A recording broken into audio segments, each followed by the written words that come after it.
السلام عليكم ورحمة الله وبركاته. اللهم صل على محمد وآل محمد. مرحبا بكم متابعاتي الغاليات، ويا رب تكونون بصحة وعافية انتو وعوائلكم. فيديونا لهذا اليوم راح يكون فيديو بسيط عن طريقة عمل مرقة السبيناغ. مرقة طيبة ومفيدة بالشتاء، وتفيد أكثر شي النباتيين، خصوصا اليوم راح أطبخها بدون لحم. أول شي حضرت أني السبيناغ، هذا النوعية من عنده موجودة بتركيا. بس نفس نوعية السبيناغ العادي الموجود بالعراق. غسلته وعقمته بمي وخل أبيض، لأن دائما الجذور تصير بيها تراب ويعني نوبات إذا دود ناعم. فغسلته بنسبة 100%، يعني كذا مرة بدلت مية هو والخل.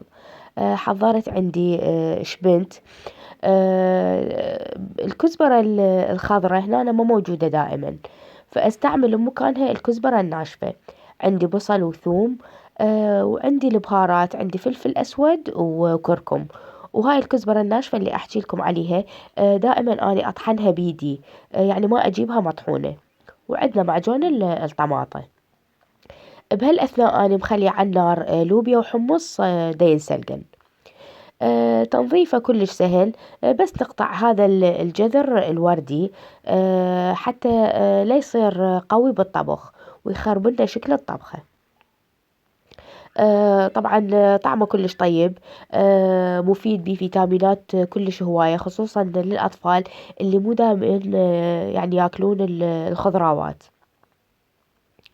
هاي مكونات طبختنا. وراح تشوفون الطريقة كلش سهلة وبسيطة، ويا رب إن شاء الله تعجبكم.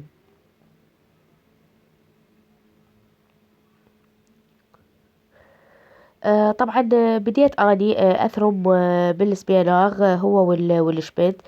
طبعا اني اثرمه مو بيدي، اثرمه بالمحضرة مال طعام. اسهل واسرع. طبعا اقول الحمد لله من شوية تكنولوجيا خففت علينا من التعب مال ثرم.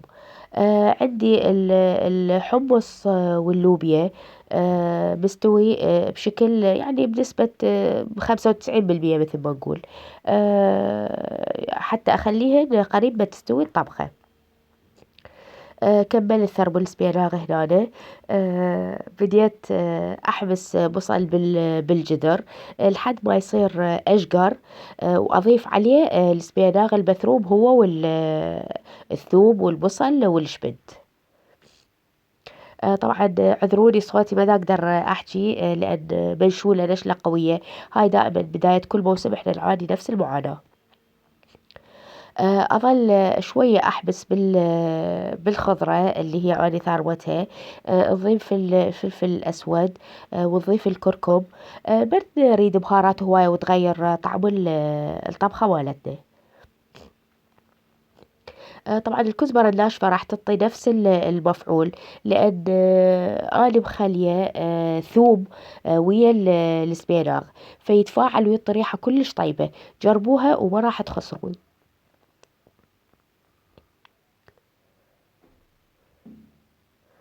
نظل نحبس بيه لحد ما تتغلف كل حبات السبيناغ بنكهة البصل والزيت اللي حبسنا بيه والبهارات.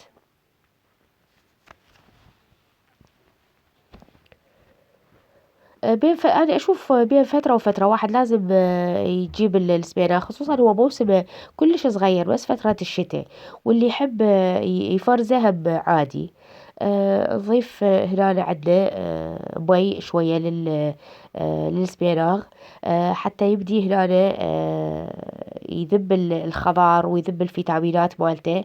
ووراها نضيف كمية المي الباقية.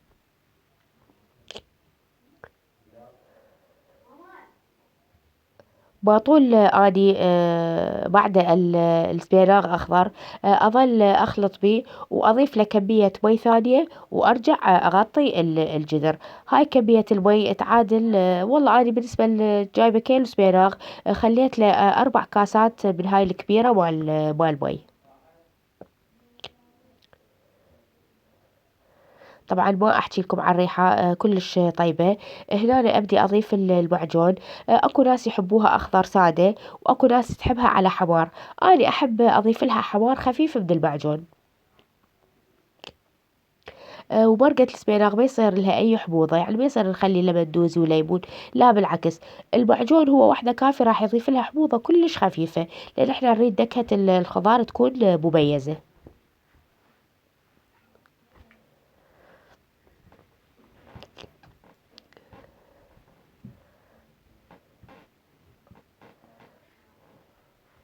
هنا أنا أظل أحرك بيها لحد ما المعجون عندي يذوب تماما حتى لا يتكتل. هاي بعد يعني بعد مرور نص ساعة شفنا لونها شلون بدأ يتغير. بس بعد بيها مي، احنا راح نظل نقص النار ونخلي المي مالتها شوية يجف. ما نخليها تجف بنسبة 100%. هي احنا مو عندنا مثلا تولة أو ملوخية على مثل طبخ اللبنانيين، لا احنا نريدها مرقة لأن راح نطبخ وياها تمن. راح نغطي الجدر ونقص النار لحد ما ينشف المي مالتها، يعني بنسبة 80%. المي ناشف. هسه بدت عندنا تستوي. شكلها النهائي راح يكون كلش حلو. نريد كمية مي بسيطة حتى من ناكلها ويا التمن، يعني مو تكون جافة. اكو ناس تحط بس لوبيا، واكو ناس تحب بيها حمص. انا اثنيناتن اخليهن بمرقة السبيناغ، خصوصا اذا متوفرات. دائما انا بتوفر عندي بالفريز، دائما اخلي لوبيا وحمص. هذا الشكل النهائي مال طبختنا. الطعم كلش طيب، والريحة كلش طيبة، وأكلة مفيدة ومغذية.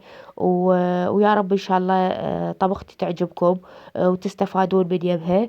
ولا تنسوني باللايك والاشتراك وتفعيل الجرس المتابعة حتى يوصلكم كل جديد من قناتي، قناة نطبخ ونسولف. ويا هلا ومرحبا بكم. واعذروني إذا كان شوية صوتي اليوم متغير، أو يعني بعض الكلمات ما مفهومة، لأن منشولة. ويا رب يعطيكم الصحة والعافية.